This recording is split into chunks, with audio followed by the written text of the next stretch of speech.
Maligayang pakikinig.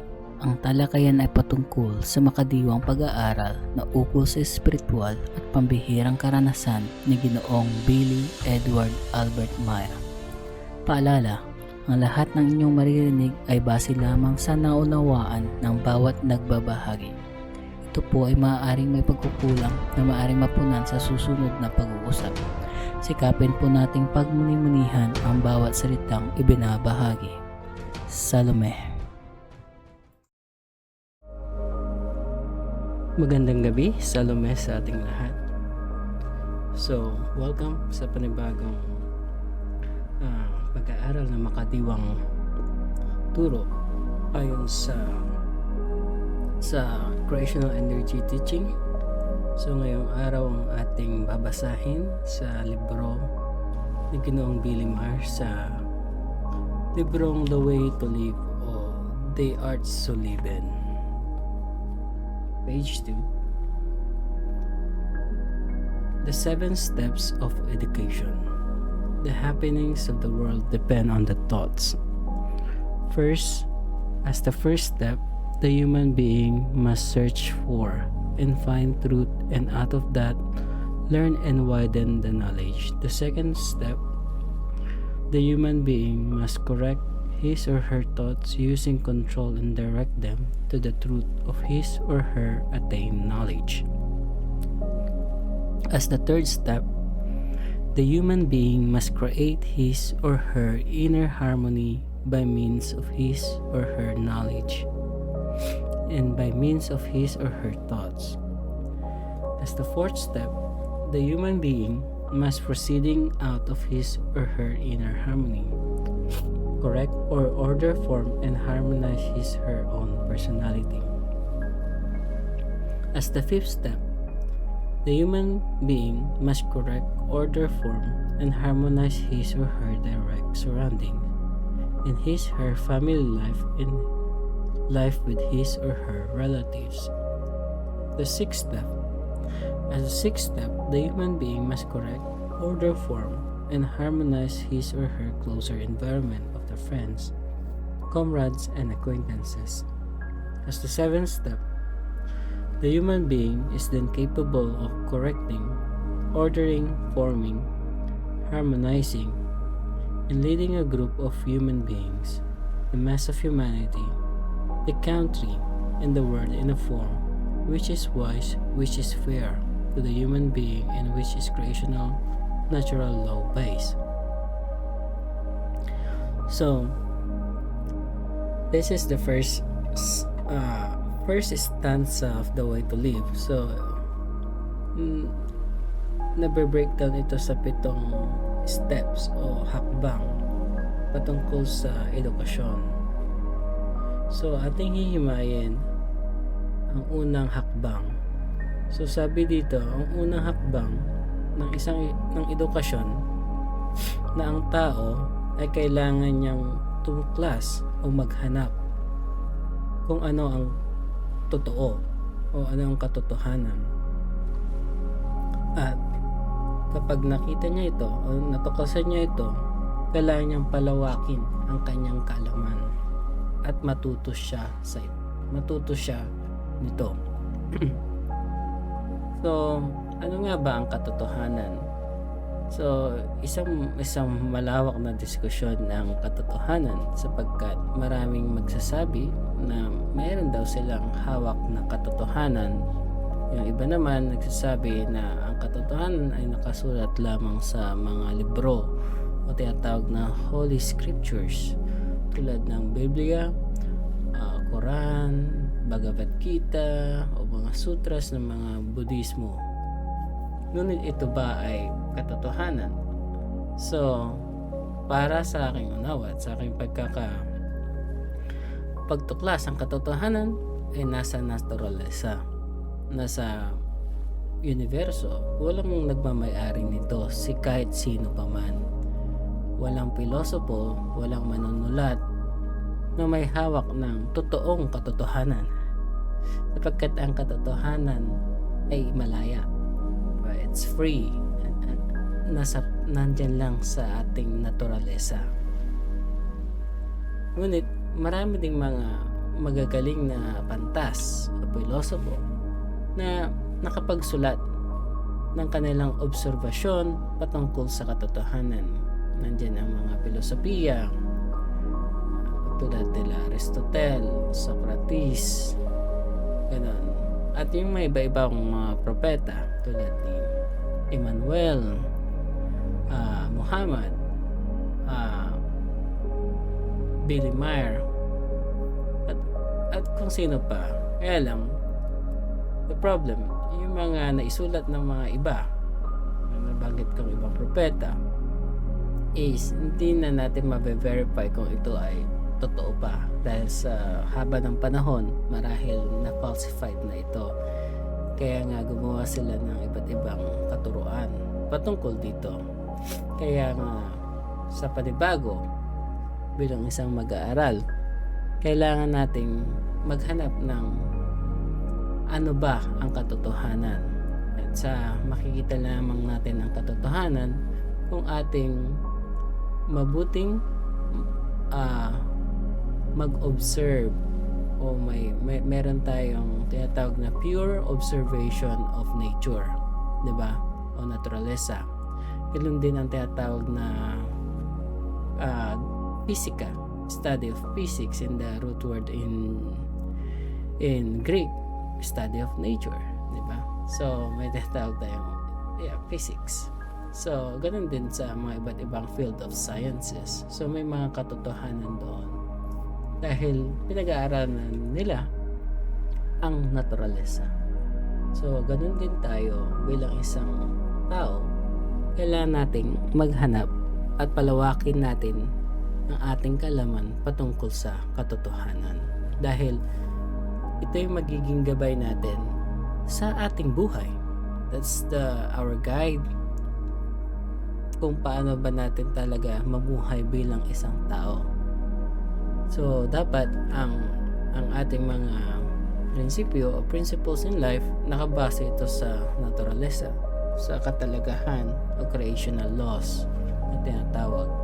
Hindi siya nakabase sa biases ng isang dogma, sekta o anumang reliyong positiba, sapagkat magkakaroon ka ng biases at hindi ka magiging malaya o totoong malaya sapagkat ikaw ay bound or nakakulong o nakagapos sa isang parametiko o parameter ng isang doctrine o dogma o katuruan ng isang reliyon o isang filosofiya lamang. Dapat malawak, di ba? Sapagkat nga sabi ko kanina, ang katotohanan ay walang nagmamayari. It's neutral.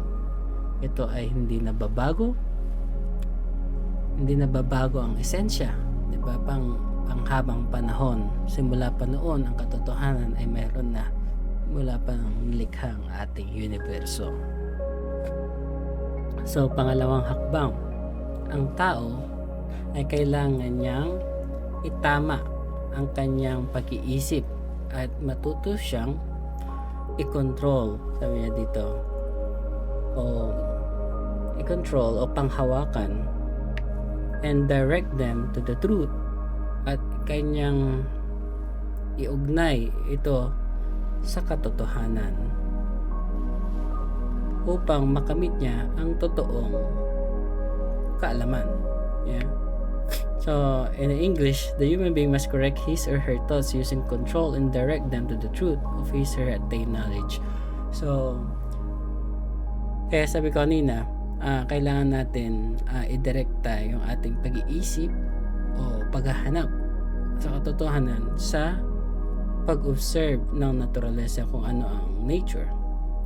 So, kailangan natin ituon ang ating pag-iisip, yung thoughts natin dun sa katotohanan upang ma-attain natin yung tinatawag na kaalaman, diba? The knowledge. by right way of thinking, diba? So pag-iisip. So kasi ang pag-iisip ang napakahalaga na isang pagkabuhay o pagsasabuhay ng isang tao. So everything starts in our thoughts. So kailangan natin na pinuin o i-control, or not control na way, I need to control my thoughts is something sabihin na, the best word is to mindfully observe our thoughts, 'di ba? Kasi yan yung pinaka mahalaga sa atin, kasi diyan nag-umpisa yung thoughts natin kasi thoughts follow feelings, and feelings follow actions, ganun, and actions follow words, and words follow on habits, and habits follows characters. So everything started in our thoughts, diba?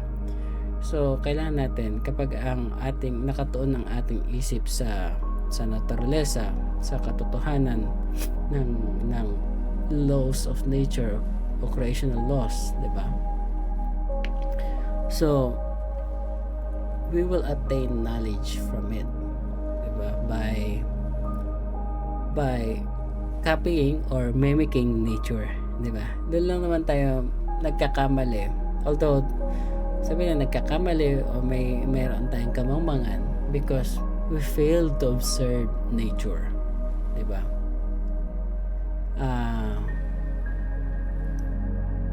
Yun lang muna. Sa pangatlong hakbang, sabi doon, the human being must create his or her inner harmony by means of his or knowledge and by means of his her thoughts. Yun. So bilang isang tao, meron tayong kakayahan na lumikha ng pagkakasundo-sundo, diba?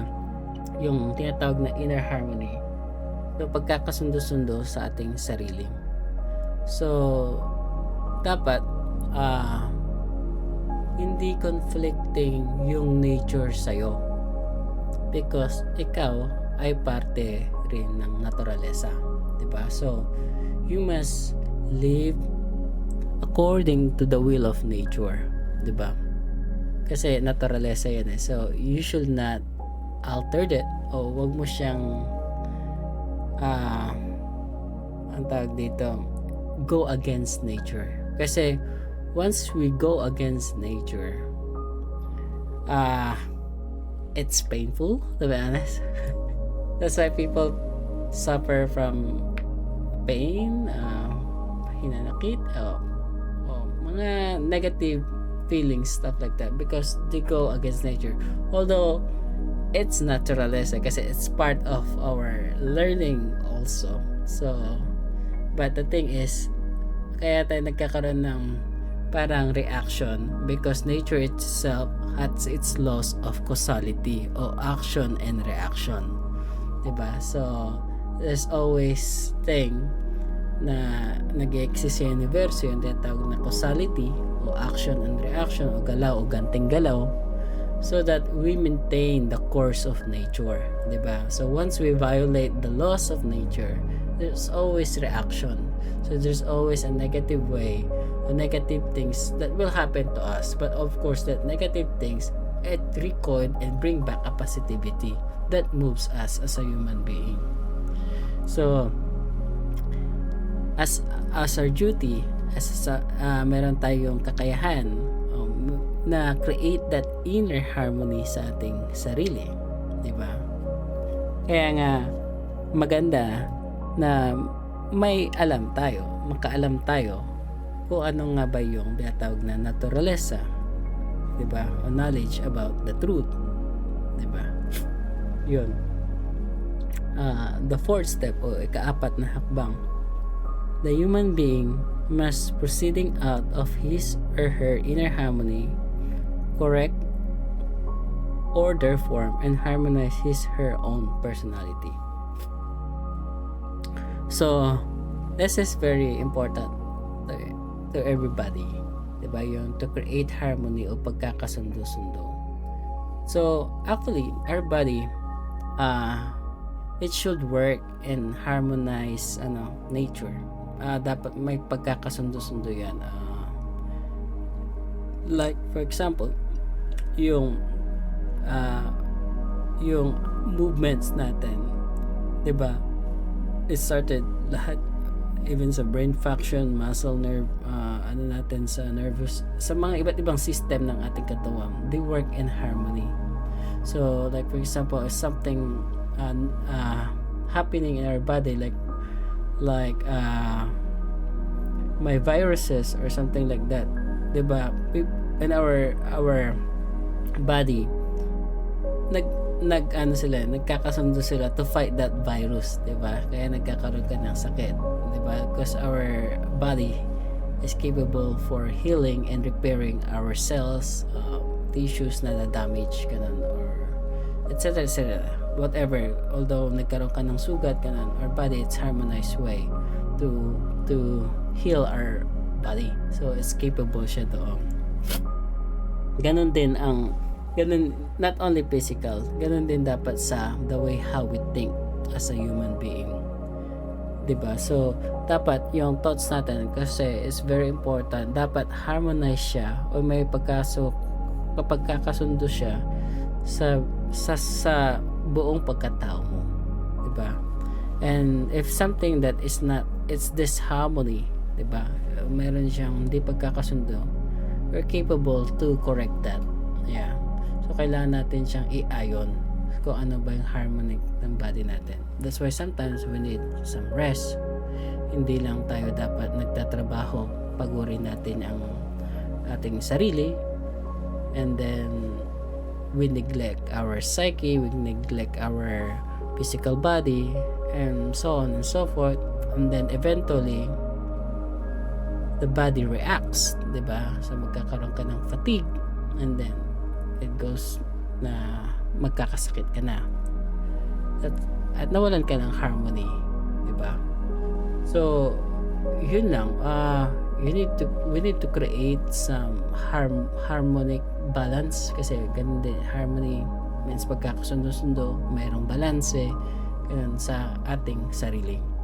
So it's all started in our thoughts ganun, and it follows our feelings, our actions ganun. So we need to correct that, and to correct that we need something na tinatawag na pit stop. Pit stop means is something maintenance, 'di ba? So every day we must learn to stop, 'di ba? Kasi ganyan din ang universo ba, hindi naman palaging expanding may tinatawag ding contracting, 'di ba? So like for example, day and night, 'di ba? May panahon ng paggawa, may panahon din ng pag-rest, 'di ba? Rest period. So ganoon din ang ating katawan. So there's a time na kailangan mong gumalaw, movements, 'di ba? Those things, action, works, etc. And there's also time to rest and sleep and meditate.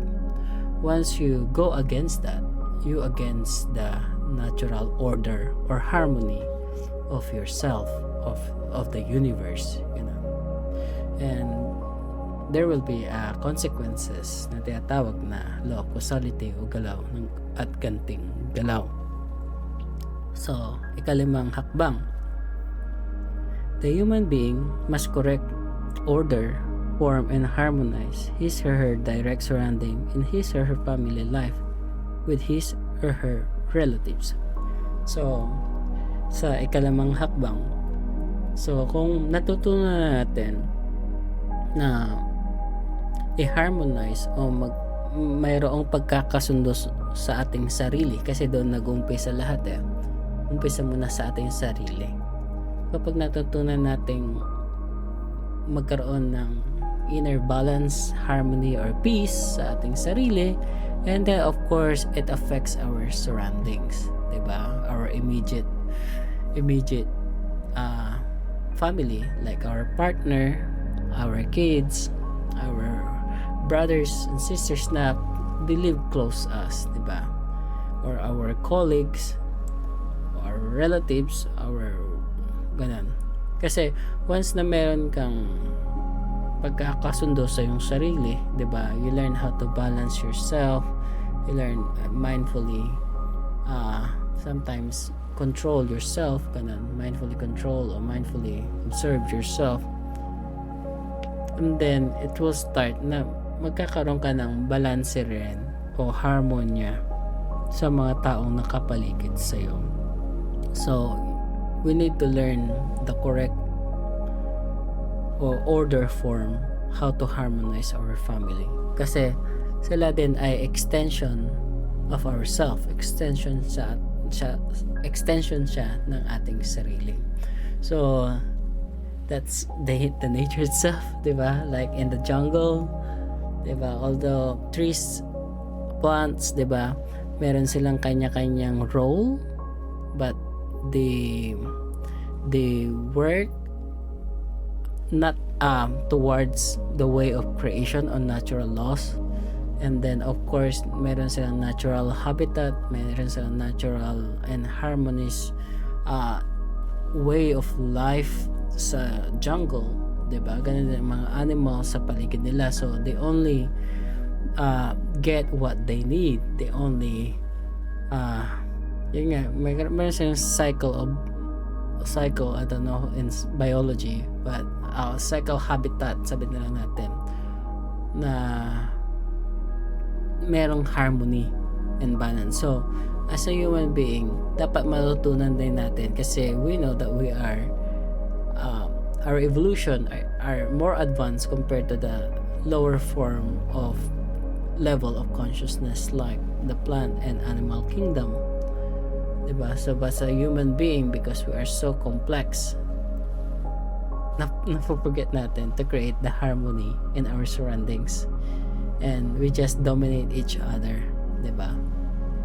Which is not supposed to be. We should live in harmony and help each other.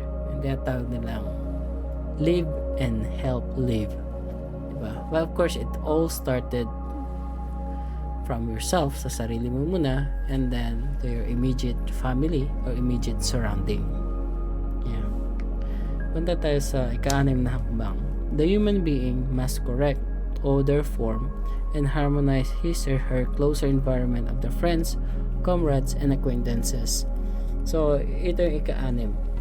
So once we learn how to harmonize ourselves, diba? Unang-unang yung sarili, ating immediate family na nakapaligid sa atin, like our partner, children, relatives, yung talagang araw-araw nakakasama. So if you learn how to harmonize them, although sometimes there's a like in a music, diba, medyo magulo ganon pag nag-umpisa pa lang, and then that time yung conductor, he needs to learn, or he or she needs to learn to harmonize those different musical people, or yung mga players ng mga musicians, diba? So like for example piano, violin, etc. So he learns to learn to harmonize those. So umpisa, if they're practicing, hindi sila harmonize, hindi sila nagko-coordinate, ganun, and di rin maiwasan na may karoon ng friction, ganun. But of course in a natural way of movements, dahan-dahan kailangan ma-harmonize yun, diba? So ganun din sa ating mga kaibigan, ganun. So sometimes people are connected because they are like-minded, or there's some link, diba, na parang these friends, parang kaibigan ko siya, comrades ko siya, acquaintances ko siya, kasi we think similarly, ganun. Kaya same, it's a natural order kasi na magkaroon ng attraction pag if you are like-minded in frequencies, or like-minded, so it attracts. So regardless ng differences natin sa iba't iba, meron tayong differences, we must learn how to harmonize it, like in music, diba? May iba-iba tayo, may iba't ibang notes yan, iba't ibang mga like flat, sharp, diba? May mga like ABC. It should learn how to harmonize that music, and then should be placed in the right order. Kasi our universe, to be honest, there's a lot of harmony because our universe are like a music.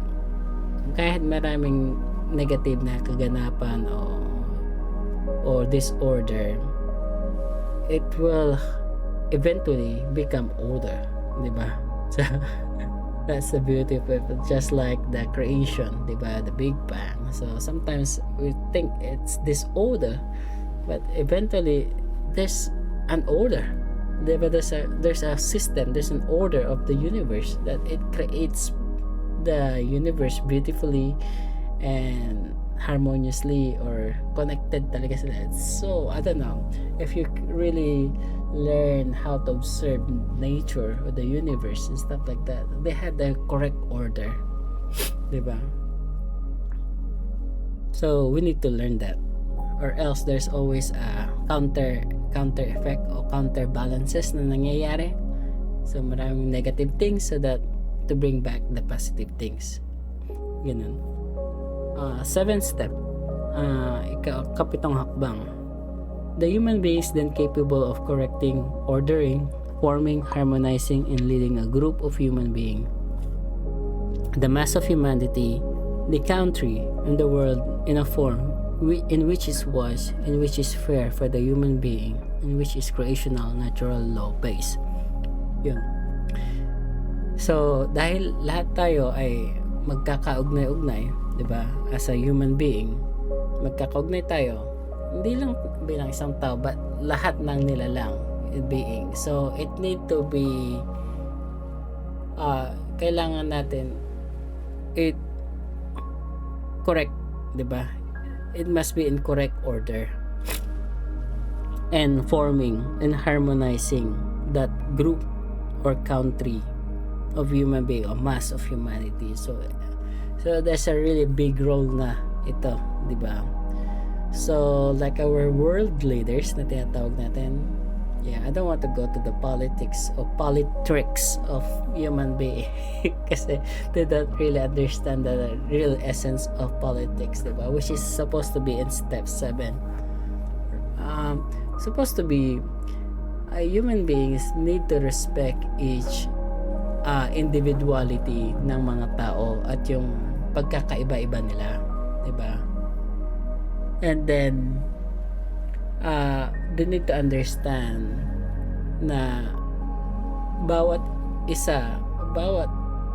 tao, 'di ba, ay may magkakaiba. Kailangan talaga natin ng it's pagkakaroon talaga ng pagkakasundo-sundo, 'di ba? So a good leader must learn how to know, alam niya kung ano yung nasasakupan niya. Alam niya kung ano yung pangailangan ng kanyang nasa paligid, yung mga tao, yung mga humanity. And needs to not to relate but to be with one with them, 'di ba? Kung in terms of decision making, ganun, they need to consider the whole, which is yung tinatawag nga ng demos o democracy, which is for the people, for the whole, 'di ba? So and for the people and by the people, supposed to be ganon. Diba? But the problem is they forget the real meaning of democracy and become tyranny, diba? Or they just start na they just think for their who give their yung kung sino lang magbe-benefits, diba?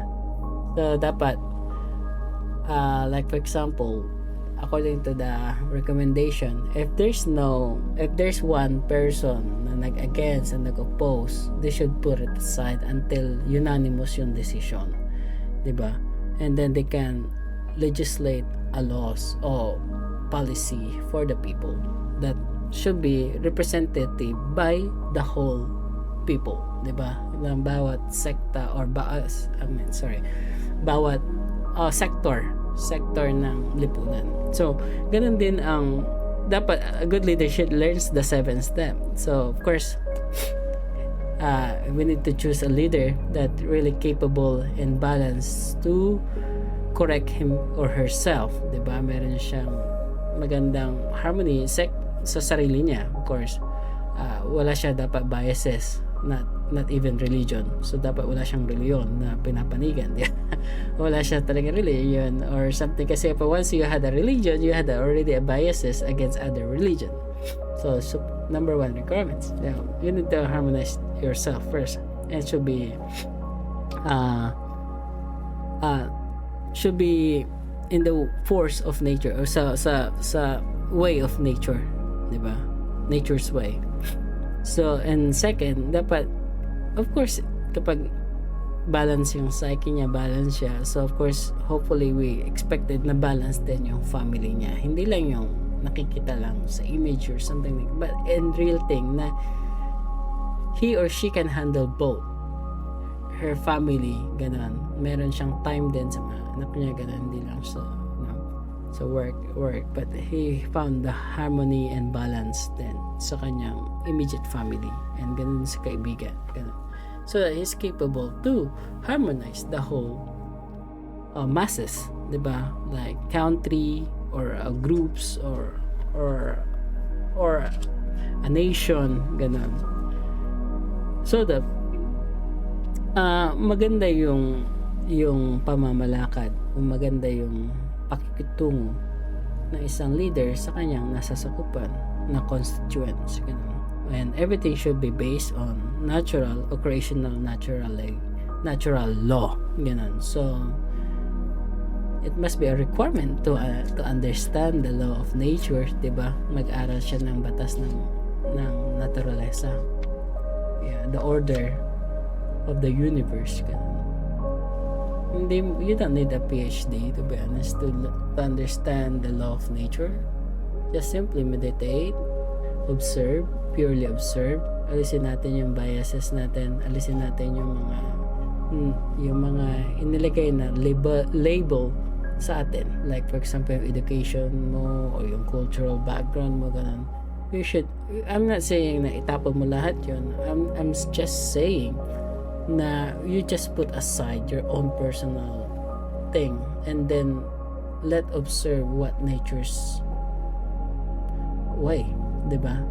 Ano ba yung order ng naturalesa, diba? So like for example, if we understand the law of interconnectedness, diba? So we will not create an action or make an actions na it affects the whole, diba? Like developing weaponry that will destroy beings, life, not only human life but plant life and animal life and other beings. We will not create that, right? So if we're gonna create something, should be minimal yung damage, just only for purpose of defending from outsiders. But we don't really need it kasi wala naman talagang I mean, if the whole earth, diba, give up nila lahat ng army nila and come up with one peace troop na lahat may representative and walang nagdo-dominate na country na tinatawag na unipolar dictatorship, diba? And then they just want it na ito lang, dapat kami lang, diba? Kami lang. Yun, doon nagkakaroon ng problema eh. If you only consider yourself and not the whole, diba? Diyan nagkaroon ng malaking sigalot at digmaan sa mundo dahil sa may mataas na pagtingin sa kanilang sarili, like tinatawag na we are the chosen people of God, like that kind of mentality, or we are the superior race, diba? This kind of ideology, diba? Oh, like marami lang, all the ism, diba? Fascism, capitalism, all the isms, socialism, you know, they take it too much, diba? And then yung execution nila are mali, diba? Although sabi na yun, yung intention nila, it must be good, diba? But the thing is, their execution is wrong, diba?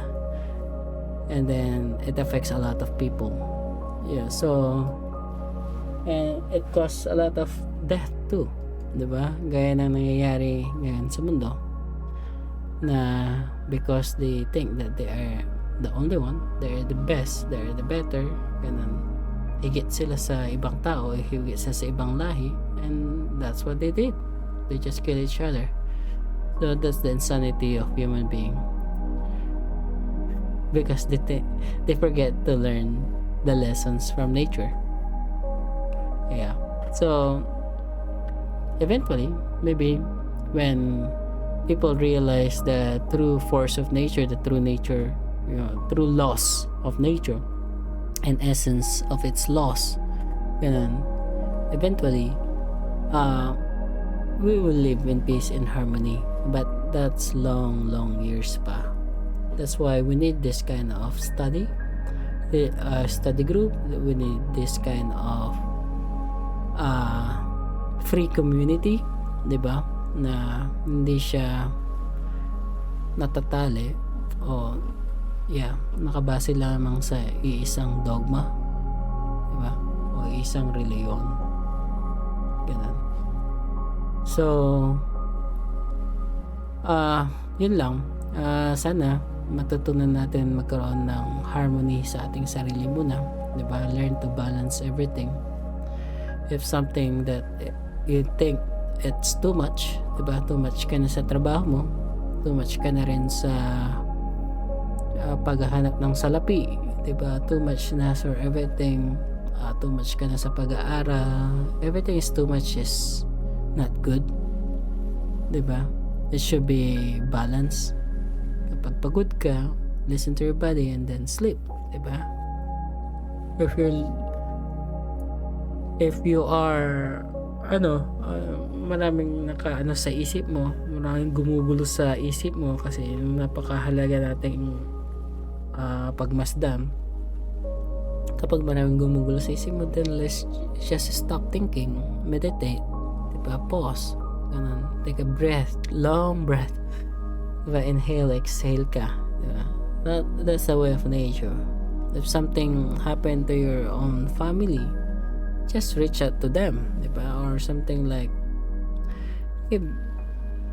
listen to them, try to harmonize your relationship with your kids, with your wife, partner, and not to argue all the time, because it's not really good. Yeah, but sometimes there are always unhealthy, unconstructive discussion or arguments, but should not end up in a fight or fighting. It should be madaan sa diplomasya. Should be the leader should be think that way, just like what they did. They just believe on what the narrative is, kung ano yung nakikita lang ng pinapakita lang pala ng one side, but they forget to see the other side, diba? So tapos, and they draw their own conclusion, and okay, dito na ako magsaside na ito, diba? So just like that. That's why it's very important to be neutral. Just say what you see, and pakita, just lang, ito yung nakikita ko, ganun. But you don't need to mag-side ka, diba? I'm a pro of this, I'm a pro of that, ganun. So it should be neutral. That's a very important thing, and yun ang pinakamahalaga nating gampanin ngayon, maging neutral positive, maging neutral sa lahat, diba? Neutral. Sometimes the word neutral was misinterpreted, and when they say neutral, you don't move. No, that's not correct. Neutral positive is something positive, and the other one is in negative. It's like riding a bicycle, you just keep moving, kasi pag neutral lang yun, matutumba ka, walang ka lang balance. So it should be, there's always a force of positive, and also there's a negative. But of course, that's why neutral positive, because the mas matimbang yung positive supposed to be, diba? Like a ratio of 4 and 3, not 50-50. So that's the neutral positive. And neutral thinking also is like observing, diba? Observing, there's an actions there, required. There's always a movement, but observing without biases, 'di ba? Na like for example, if we observe a tree, 'di ba? Just observe the whole tree, 'di ba? Its trunk, its leaves, something like that. Meron tayong tinatawag na pure observation, the roots, yung mga insekto o anumang nakapaligid sa kanya o nandoon sa kanya. Just observe, and the way you observe it, 'di ba? Hindi magkaroon ng biases. Like for example, people when they see tree, nakatingin sa tree, some people see it a lumber, 'di ba? People see it as a money, people see it as a fruits, ganun. So hindi nila nakita yung whole concept of the tree, 'di ba? Na it has everything, ganun. It has a wood, it has a lumber, it's a leaf, it has everything. Yeah. So ganun din tayo, na we need to purely observe everything kasi everything has its own uniqueness, 'di ba?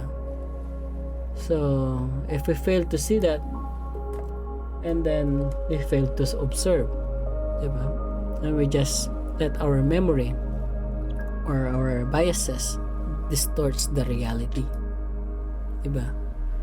Kasi yun yung trick kapag if we live in our memory, 'di ba, meron na tayong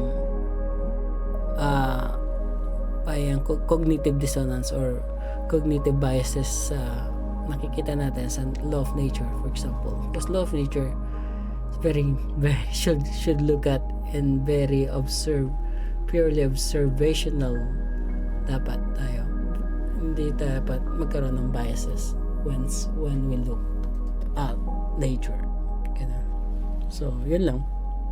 I hope you enjoyed the podcast, and then I wish you peace and harmony. Salome, everybody. Bye.